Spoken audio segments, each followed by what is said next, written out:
Dopo i rituali controlli esclusi 2 listini, 4 liste e 2 candidati alle elezioni regionali, le decisioni sui ricorsi sono attese domani. Giuliana Micichè.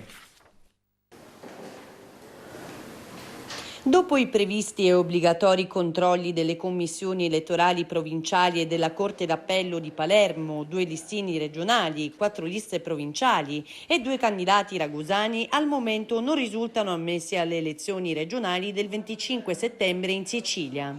Alcuni non hanno raggiunto il numero di firme necessario, complice il poco tempo a disposizione. Altri invece hanno tardato a depositare i certificati elettorali, anche a causa dell'intasamento degli uffici comunali. Nel dettaglio sono state escluse le candidature del Partito Comunista Italiano, sia il listino guidato da Vittorio Gambuzza che le 3 liste provinciali depositate a Catania, Siracusa e Trapani. Non sono state infatti presentate almeno 1800 firme per lista, corredate dei relativi certificati elettorali necessarie per l'ammissione. È stata invece presentata fuori tempo massimo la lista provinciale di Siciliani Liberi a Messina con 8 candidati.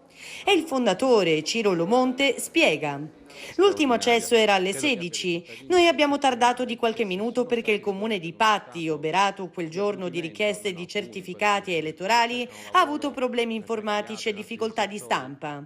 Abbiamo già presentato ricorso alla Commissione elettorale regionale e contiamo sulla riammissione. Non si può impedire alle persone di esprimere la loro volontà democratica. 2 ricorsi sono stati presentati anche da Azione di Calenda, che sostiene la candidatura a presidente della regione del vicepresidente e assessore uscente Gaetano Armao per l'esclusione di 2 candidati della lista provinciale di Ragusa. Dovrebbe essere stato escluso anche il listino di Tania Andreoli, Autonomia Siciliana Trasporti, ma la candidata non avrebbe ancora ritirato la notifica dell'esclusione perché fuori dalla Sicilia.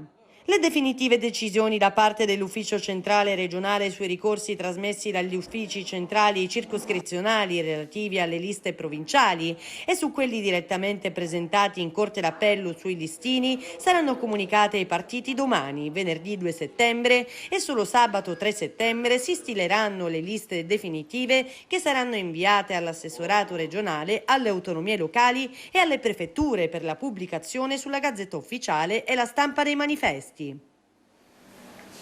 Qua.